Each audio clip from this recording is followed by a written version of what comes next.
o professor Luiz. Professor Luiz, depois desse discurso enfático, e os números não mentem, a professora Zélia é uma estudiosa, são números verdadeiros, né? E ela foi produzidos com muita competência, eu gostaria de lhe perguntar, depois desse discurso de necessidade de recursos ou da falta dos recursos, eu quero lhe fazer duas perguntas. A primeira delas, né, desonerar a folha de pagamento é uma atitude irresponsável? Por gentileza. Boa noite a todos, é um prazer estar aqui. Boa noite, doutora Zélia, doutora Marilene, doutora Adilson. Boa noite a todos que estão assistindo pela internet. Um abraço especial para os colegas da ESA de São José dos Campos. Eu gostaria, antes de responder a pergunta do professor, voltar àquela pergunta que foi feita para a doutora Zélia. É necessária uma reforma da Previdência Social? Eu responderia, a doutora Zélia disse que sim, que é necessária, e usou muitos argumentos para isso. Eu diria depende. Uma reforma depende para quê? Qual o sentido dessa reforma? Qual o objetivo dessa reforma? Uma reforma que vá melhorar a vida das pessoas, não é? Que vai trazer mais benefícios aos trabalhadores? E do ponto de vista de quem também seria essa reforma? Eu posso dizer que, trabalhando em sindicatos de trabalhadores, ou mesmo atendendo trabalhadores em nosso escritório, que essa reforma que está aí sendo desenhada, que ainda não foi efetivada, não foi apresentada ao Congresso Nacional, mas nós que já sabemos as bases, é uma reforma justamente no sentido contrário. Ela não traz benefício algum para as pessoas. Essa reforma ela vem no sentido apenas de trazer um retrocesso social em direitos previdenciários. E ela vem acompanhada de outras reformas, não é algo isolado, a reforma da Previdência Social. Ela vem acompanhada de uma reforma trabalhista, que no mesmo sentido se propõe a cortar direitos trabalhistas, a cortar direitos sociais.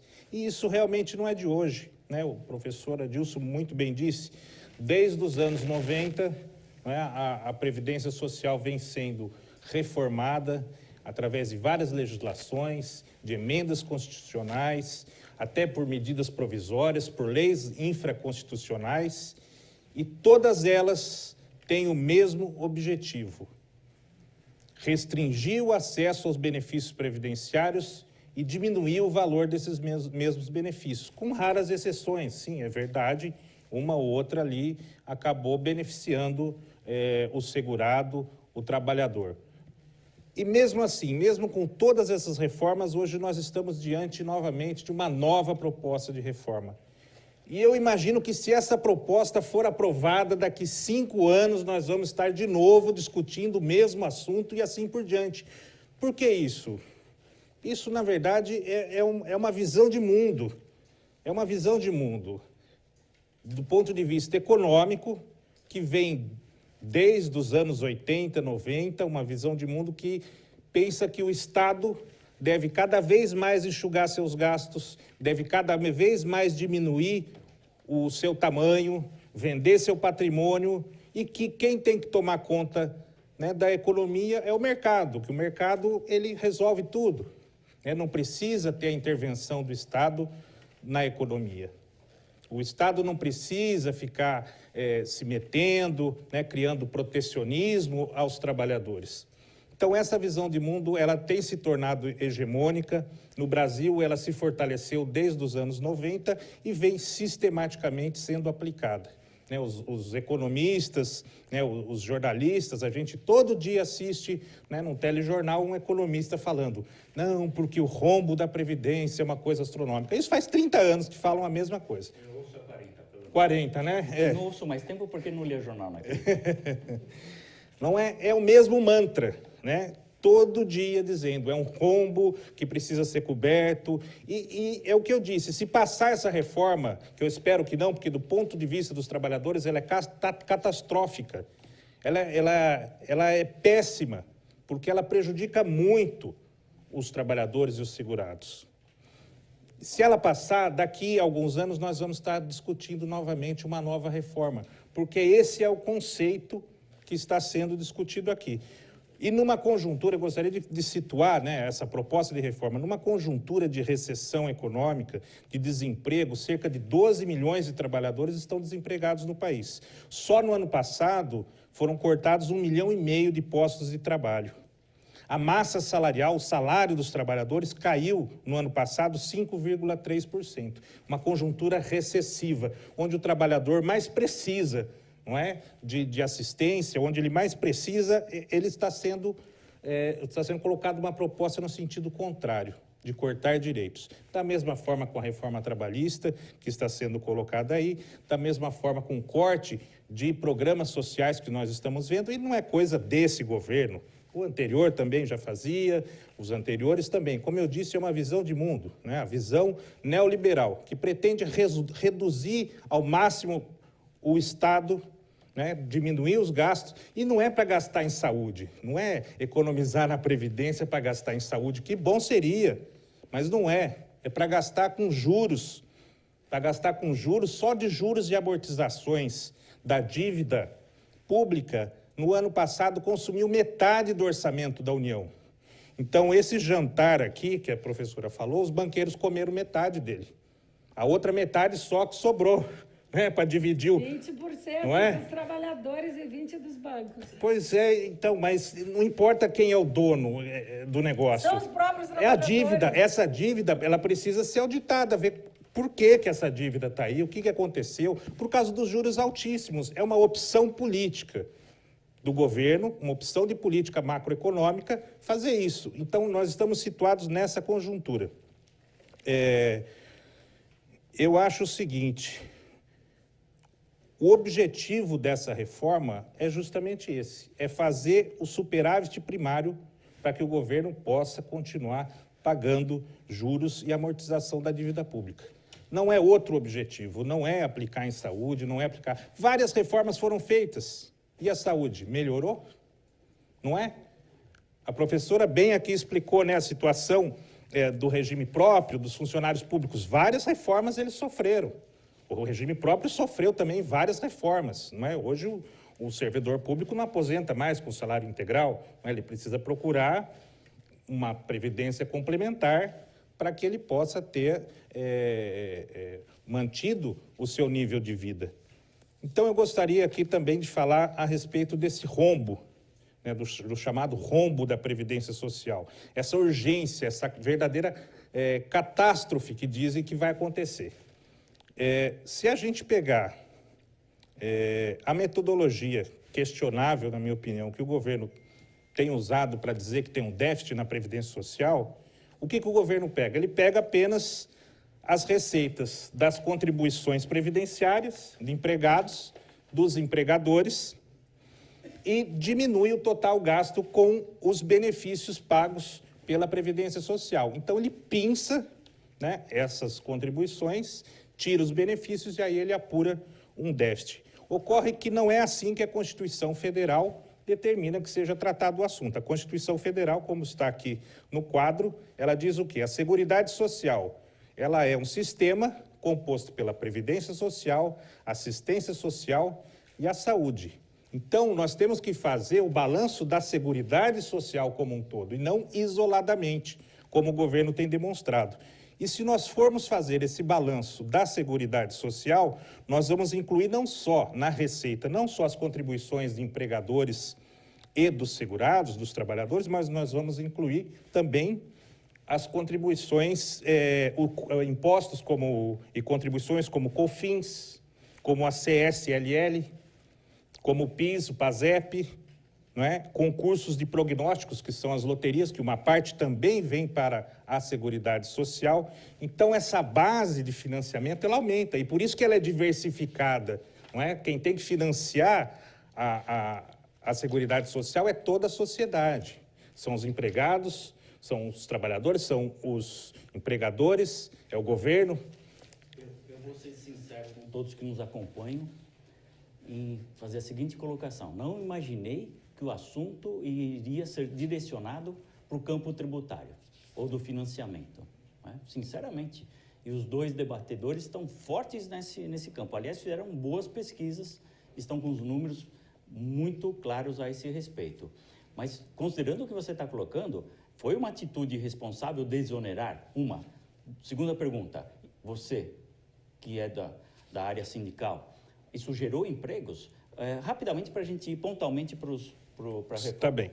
Então, se fizermos a conta dessa forma, não é? Pegando as receitas, todas elas, da Seguridade Social e todos os seus gastos, nós vamos ver que em 2013 a Seguridade Social teve um superávit de 67 bilhões. Em 2014, a Seguridade Social teve um superávit de 35,5 bilhões. Em 2015, teve um superávit de 18 bilhões. Notem que vem diminuindo, mas é um superávit, não é um déficit. Por que vem diminuindo? Justamente pela conjuntura, não é? De recessão, não é? Esses impostos que eu falei aqui, eles incidem sobre o lucro e o faturamento das empresas. As empresas estão sofrendo com a recessão, com os juros altos, estão lucrando menos, estão faturando menos. Por outro lado, esse enorme desemprego tem muito menos trabalhadores contribuindo. Então, é óbvio que isso está diminuindo, mas não é esse déficit absurdo que o governo apresentou nas suas contas. O professor falou da DRU, né? A doutora Zélia também. O que é a DRU? A desvinculação de verbas da União. É o governo pegando, após apurar todo esse bolo de receitas, ele tirar 30% delas e aplicar onde ele bem entender. Mas se é zero, se é rombo, como eles conseguem tirar 30%? Pois é, 30% de nada seria zero, mas é porque não é rombo. É porque tira esse 30%. Agora, pior do que isso, Mas não tira da contribuição do empregador e do trabalhador, só das outras. Sim, dos impostos. Não, tira da contribuição social. Com o COFINS, da CSLL, do PIS/PASEP. Enfim, para vocês terem uma ideia, em 2014 a Sadru desviou 60 bilhões do orçamento da Seguridade Social. Agora, pior do que isso, são os chamados incentivos às empresas, isenções fiscais. São desonerações da receita da Seguridade Social, que o governo concedeu às empresas como forma de incentivar o emprego, né, a economia. Só em 2015 foram 157 bilhões de renúncia fiscal, de renúncia de receita da Seguridade Social. 157 bilhões, equivalente a 2,7% do PIB. O governo renunciou de arrecadar. E nós não tivemos nenhuma contrapartida. Essa renúncia foi sem nenhuma contrapartida de manutenção de nível de emprego, né? Ou seja, ambiental, nenhuma contrapartida essas empresas ofereceram para ter essa renúncia fiscal. Isso sim é que arromba os caixas da Seguridade Social, não o pagamento de benefícios. Está previsto para esse ano uma renúncia fiscal, uma renúncia de receita da Seguridade Social de 142,9 bilhões, esse ano de 2016. Isso gera o quê? Para a sociedade nada, gera apenas mais lucro para algumas empresas privadas que vão ter essas desonerações. Posso concluir que foi responsável a desoneração da folha?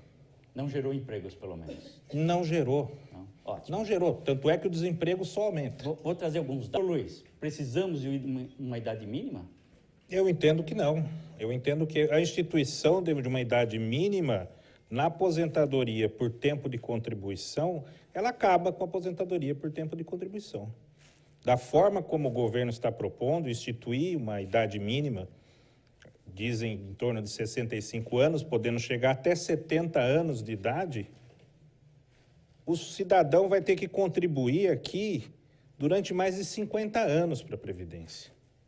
E essa regra... que venha mais do que 65 anos. Me desculpe, eu não acredito. Eu acho que diz que no futuro pode chegar a 70 anos. Quer dizer, ele já assinala com uma nova reforma mais para frente. Seria o fim da aposentadoria por tempo de contribuição.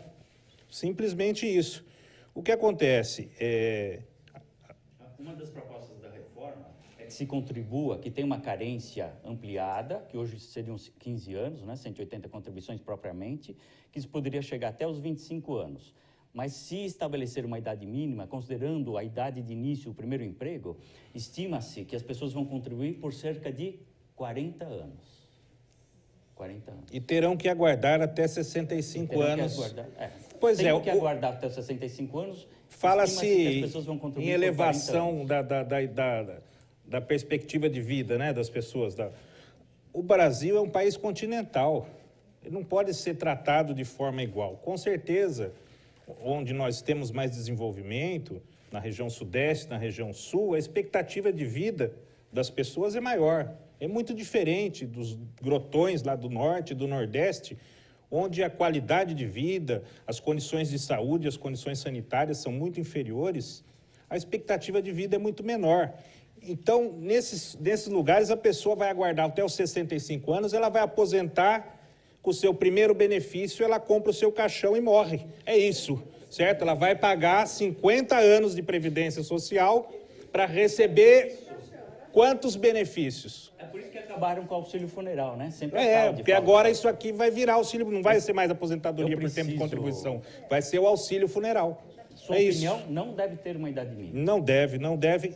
E eu gostaria de comentar, a professora Zélia disse uma coisa interessante. Realmente, eu também acho, a aposentadoria deveria permitir que o aposentado deixasse de trabalhar. Aposentar e não continuar trabalhando. Para quê? Para abrir vagas para as novas gerações, vagas de trabalho.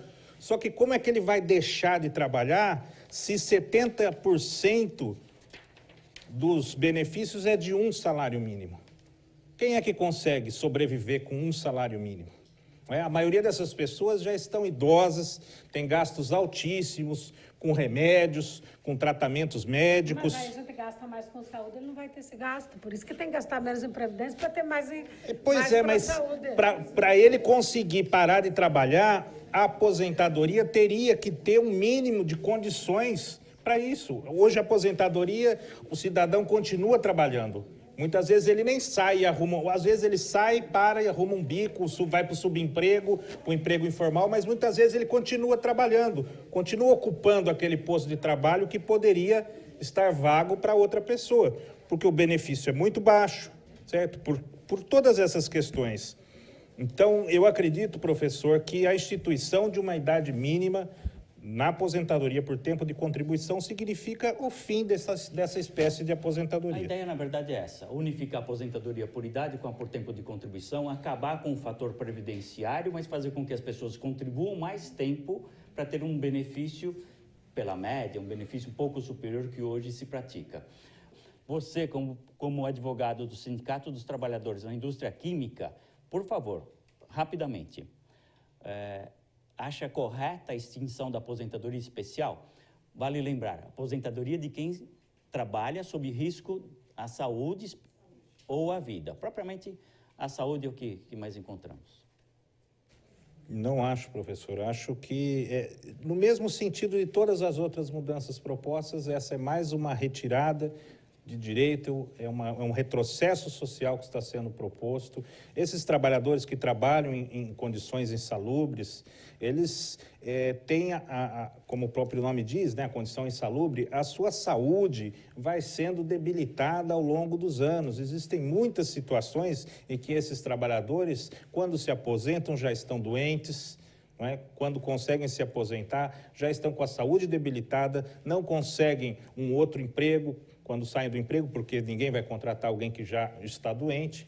Então, eu acredito que o fim da aposentadoria especial é simplesmente mais uma medida no mesmo sentido, de cortar direitos, de restringir o acesso aos benefícios, e essa reforma, como um todo, está sendo vista dessa forma pelos trabalhadores. Tanto é que o governo tentou, né, convencer uma parcela dos trabalhadores, não foram todos, porque alguns ele já excluiu de cara, não quis nem conversar, mas mesmo aquela parcela, digamos assim, mais dócil a esse tipo de ideia, não concordou de forma alguma com essa reforma que aí está, porque realmente é muito prejudicial para os trabalhadores. Vamos para o preciso dar andamento, senão vão me aposentar aqui na associação.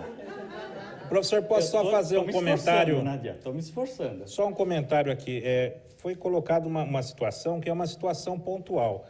Eu acredito que esse tipo de situação pontual, assim como a questão das fraudes, que a doutora Zélia citou muito bem, tem que ser discutidas. Eu não tenho mais falado. O governo deve... Eu não falo mais, ele falou. Obviamente, o governo deve combater as fraudes, né? Agora, situações assim, pontuais, a fraude é exceção, certo? Não é a regra. Situações benefício por pontuais capacidade, não justificam uma mudança em toda a estrutura do sistema que venha trazer prejuízos históricos à classe trabalhadora. Não é? Então, se é para discutir, vamos discutir situações pontuais e não uma mudança traumática e trágica como essa que está sendo proposta. Sem um amplo debate, eu acho que é o Sem mais discussão nenhuma com a sociedade.